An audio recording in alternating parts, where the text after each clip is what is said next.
رسول اللہ، الصلاۃ والسلام علیک یا رسول اللہ، الصلاۃ والسلام علیک یا حبیب اللہ، الصلاۃ والسلام علیک یا حبیب اللہ، الصلاۃ والسلام علیک یا نبی اللہ، الصلاۃ والسلام علیک یا نبی اللہ، وعلی آلک وعلی آلک واصحابک وصحابک یا نور اللہ صلی اللہ تعالی علیہ وسلم۔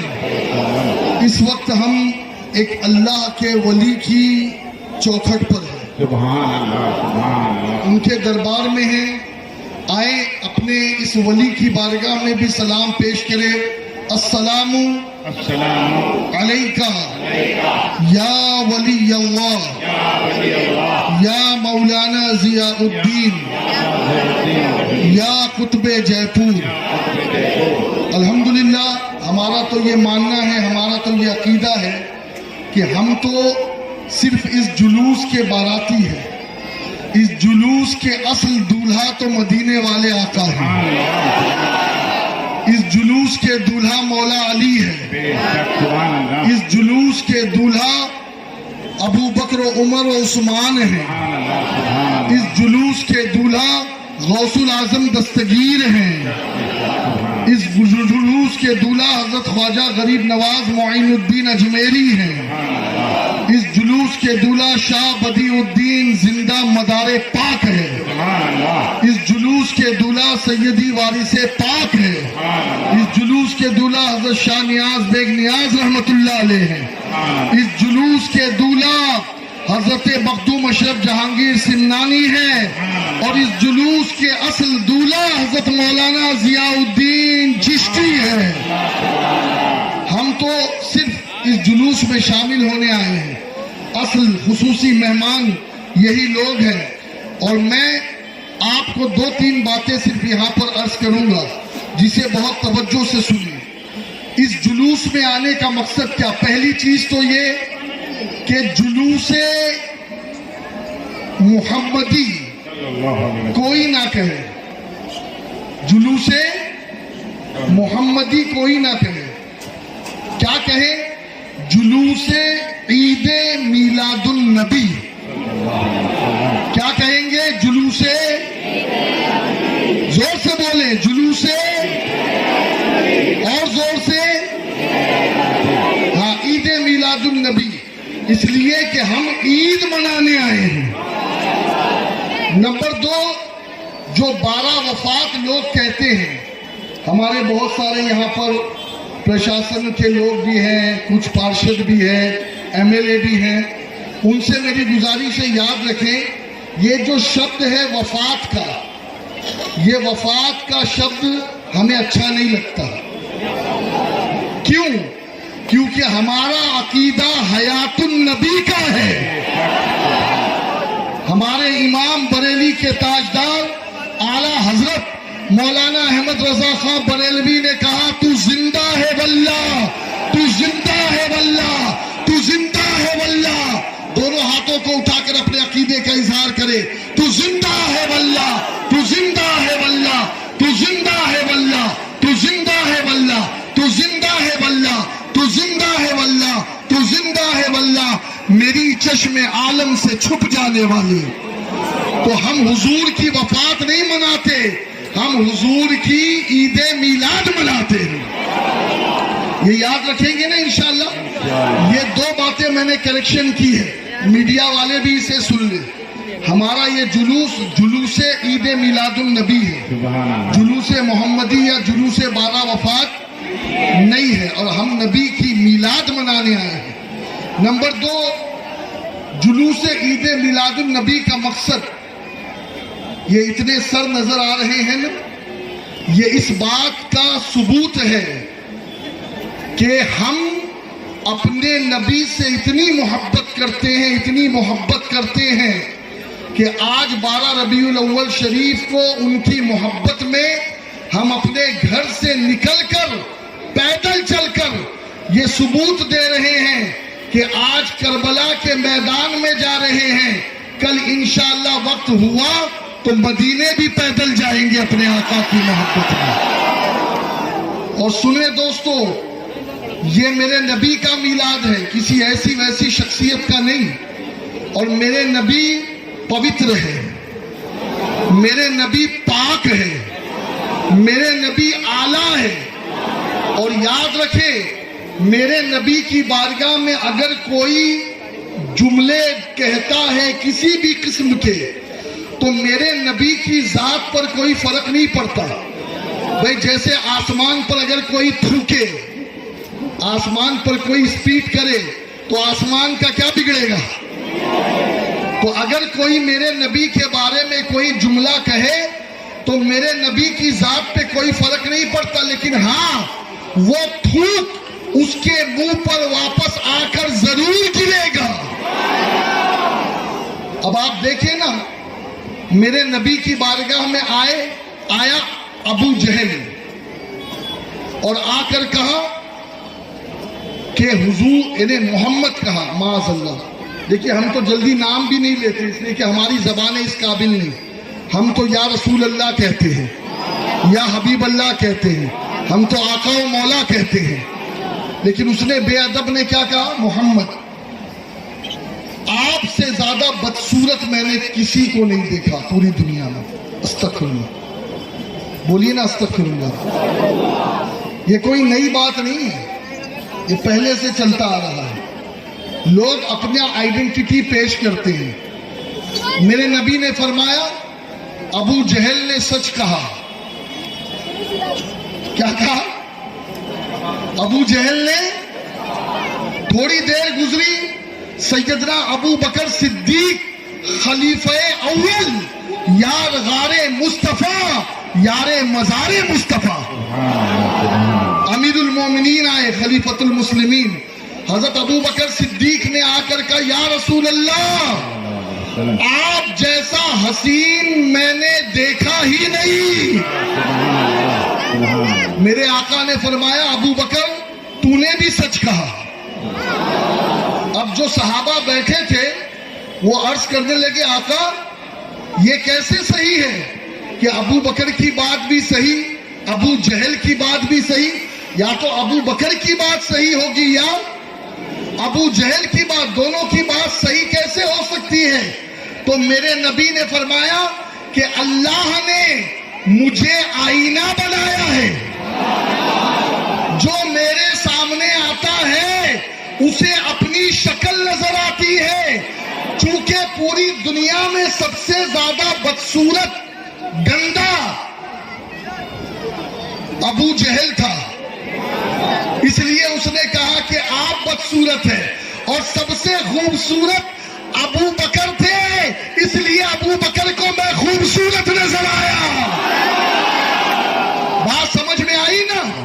اگر کوئی آج کہے نبی کو علم غیب نہیں تو سمجھ جانا کہ اس سے بدصورت کوئی نہیں۔ جو کہے نبی کو یا کہہ کے مت پکارو، وہ حاضر و ناظر نہیں، وہ مشکل کشا نہیں، وہ دافع بلا نہیں، ان پر کھڑے ہو کے سلام نہ پڑھو تو سمجھنا کہ یہ اپنی طرح سمجھ رہا ہے، آئینے میں خود کو دیکھ رہا ہے۔ لیکن ہم سنی تو کیا کہتے ہیں؟ ہم سنی تو یہ کہتے ہیں یا نبی آپ کے جیسا کوئی آیا ہی نہیں، یا نبی آپ کے جیسا کوئی آیا ہی نہیں، آتا بھی کیسے جب اللہ نے بنایا ہی نہیں، آتا بھی کیسے جب اللہ نے بنایا ہی۔ اور یاد رکھیں یہ جو بارگاہ ہے نا مولانا ضیاء الدین چشتی کی بارگاہ، یہ بارگاہ قسم خدا کی چشتیہ سلسلے کا مرکز ہے شہر جے پور میں۔ دو مراکز ہے بڑے، ایک تو میر جی کا باغ جو چشتی سلسلے کی خانقاہ اور نیازی، اور یہ چشتی اور نظامی نیازی سلسلے کی۔ سنو، چشتیوں کے بزرگ جانشین غریب نواز، کیا نام ہے جانشین غریب نواز کا؟ خواجہ قطب، اللہ محمد چار یار حاجی خواجہ قطب فرید، حق فرید، خواجہ قطب سب سے زیادہ آپ محفل ہی سجاتے تھے میلاد کی۔ خواجہ قطب میلاد کی محفل سجاتے تھے پوری زندگی بھر اپنی خانقاہ میں، اور ہم تو ایک دن منا کے تھک جاتے ہیں، خواجہ قطب کے وہاں 5 دن 10 دن میلاد کی محفل سجا کرتی تھی. اور ایک مرتبہ تو ایک شاعر نے ایک شعر پڑھا. میں نے کہا نا آپ لوگ کھڑے مت رہیں, یہ جو جانے والے ہیں ایک راستہ کھول دیں پلیز, ڈسپلن کا خیال رکھیں. جانے والوں کا قطب بیٹھے ہیں, محفل سما چل رہی ہے, اور ایک پڑھنے والے نے پڑھا. کیا پڑھا؟ کشتگانے خنجر تسلیم را ہر زماں از غیب جانے دیگرست. اس نے پڑھا کہ جو عشق رسول کی خنجر سے قتل ہوتے ہیں وہ مرتے نہیں ہیں, انہیں دوبارہ نئی زندگی عطا کر دی جاتی ہے. انہوں ایک شعر پڑھا گیا, خنجرے کشتگانے خنجر تسلیم را ہر زماں از غیب جانے دیگرست. جو عشق رسول کی تلوار سے قتل ہوتے ہیں خنجر سے, وہ مرتے نہیں, انہیں دوبارہ زندگی عطا کر دی جاتی ہے. آپ نے یہ شعر بار بار پڑھنے کے لیے کہا, یہاں تک کہ 4 دن اور 5 رات تک یہی شعر چلتا رہا. اور پھر یہی شعر سن کر کے آپ نے جام شہادت نوش کیا. میلاد منانا تو الگ بات ہے, میلاد مناتے مناتے اس دنیا سے جانا یہ خواجہ قطب الدین کا طریقہ ہے. اب دیکھیں, آپ لوگوں سے میں گزارش کرتا ہوں کہ اب عصر کی نماز قضا نہیں کرنی ہے. راستے میں آپ کو مسجدیں ملے گی, آپ وضو کر کے نماز پڑھیں, اس لیے کہ یہ محفل عشق رسول کا ثبوت ہے, اور فرض نماز یہ میرے نبی کی آنکھوں کی ٹھنڈک ہے. تو انشاءاللہ ہم نماز بھی پڑھیں گے. اور خاص طور پر میں اس وقت نوجوانوں سے گزارش کروں گا کہ نوجوان بڑی تیزی کے ساتھ گندگی کی طرف جا رہے ہیں. کچھ نوجوان لڑکیوں کے عشق میں, افیئر میں, عشق مزاجی میں مبتلا ہو رہے ہیں, اپنی جوانی برباد کر رہے ہیں. کچھ نوجوان نشے کے عادی ہو رہے ہیں, ہیروئن, ڈرگس, MD پاؤڈر, گانجا, افیم, چرس یہ پی رہے ہیں, اپنی نوجوانی برباد کر رہے ہیں. آپ وعدہ کریں نبی کے میلاد کے دن کہ انشاءاللہ ہم کبھی بھی ایسے گندے لوگوں کے ساتھ, ایسے گندے دوستوں کے ساتھ دوستی نہیں کریں گے جو چرس پیتے ہیں, نشہ کرتے ہیں. اور وعدہ کریں آج کے دن کہ انشاءاللہ ہم نشے کو جڑ سے اس جے پور سے ختم کریں گے انشاءاللہ. دونوں ہاتھوں کو اٹھا کر وعدہ کریں انشاءاللہ.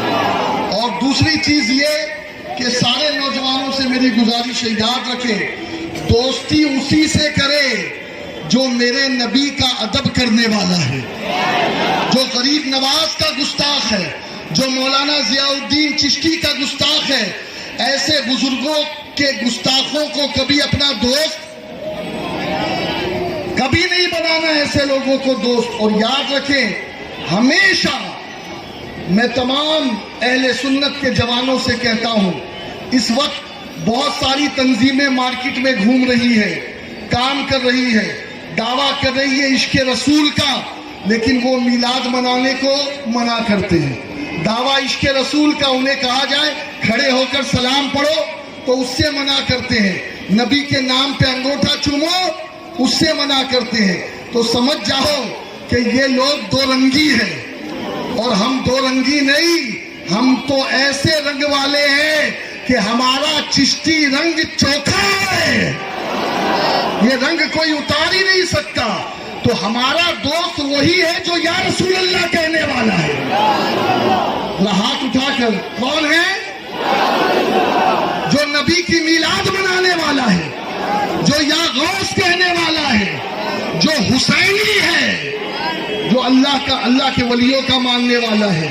اور ایسی تمام جماعتوں سے دور رہے جو جماعت نوجوانوں کو بھٹکا رہی ہے, جو جماعت نوجوانوں کو گمراہ کر رہی ہے, ان کے عقیدے خراب کر رہی ہے, ان کے مسلک خراب کر رہی ہے. اور اس کے علاوہ حکومت بھی ان کی نشاندہی کرتی ہے, کبھی کبھی ان پر بین لگاتی ہے. تو ہم حکومت کے ایسے اقدام کا بھی استقبال اور ویلکم کرتے ہیں کہ یقیناً جو نوجوانوں کو گمراہ کرے ایسی جماعتوں پہ بین لگنا چاہیے. تو اللہ ہمیں اپنے عقیدے کے ساتھ زندہ رہنے کی توفیق عطا فرمائے۔ اب آپ سے بس اخیر میں ایک گزارش ہے اور پھر ہم سلام پڑھیں گے۔ دیکھیے آپ کو کربلا کے میدان کے اندر جماعت کے ساتھ مغرب کی نماز پڑھنی ہے۔ ذرا وعدہ کر لے دونوں ہاتھوں کو اٹھا کر۔ وجہ یہ ہے کہ آپ سبھی کے لیے کربلا کے میدان میں انشاءاللہ لنگر امام حسین کا انتظام کیا گیا ہے۔ کوئی کربلا میں آئے اور حسین اسے بھوکا بھیج دے، لیکن آپ سے میری گزارش ہے کہ آپ ایک وعدہ کریں کہ پہلے آپ اہل بیت کی سنت پہ عمل کرتے ہوئے کھلائیں گے اور پھر بچے گا تو انشاءاللہ کھائیں گے۔ ہاتھ اٹھا کر وعدہ کریں۔ آپ کو معلوم ہے ایک جنگ کے موقع پر 3 صحابی زخمی ہو گئے تھے۔ کتنے؟ ایک آدمی پانی لے کر گیا، کہا پانی پی لو، آخری سانس ہے، کہا مجھ سے زیادہ وہ پیاسا ہے، اسے پلاؤ۔ وہ اس کے پاس گئے، اس نے کہا مجھ سے زیادہ وہ تیسرا پیاسا ہے، اسے پلاؤ۔ اب جب وہ تیسرے کے پاس گیا تو تیسرا شہید ہو چکا تھا، جب دوسرے کے پاس آیا تو دوسرا بھی شہید ہو گیا تھا، اور پہلے کے پاس آیا تو پہلا بھی۔ وہ پانی ویسے ہی رہا۔ ہم اس قوم کے ماننے والے ہیں جو کھانا پانی کے لیے جھپٹتے نہیں ہیں، پہلے اپنے بھائی کو پیش کرتے ہیں۔ کریں گے نا انشاءاللہ پیش؟ دونوں ہاتھوں کو اٹھا کر کہیں، ڈسپلین کے ساتھ چلے، درود پڑھتے ہوئے چلے۔ ماشاءاللہ آپ نے بہت اچھا کیا کہ 2 ویلر آپ نہیں لائے اور آپ نے ساؤنڈ سسٹم نہیں لگایا۔ اللہ آپ کو جزائے خیر دے۔ ایسے ہی آپ ہمارا سہیوگ کرے، پرشاسن کا سہیوگ کرے، تاکہ یہ نبی کا جلوس لگنا چاہیے کہ یہ اس کا جلوس ہے جس نے پوری دنیا کو امن کی دعوت دی ہے۔ ٹھیک ہے نا انشاءاللہ؟ تو آپ تشریف لے چلیں گے، اور کوئی جائے گا تو نہیں نا؟ کربلا میں بھی دعا ہوگی، سب شامل ہوں گے انشاءاللہ۔ اللہ تعالیٰ آپ کو مجھے سب کو عمل کرنے کی توفیق دے۔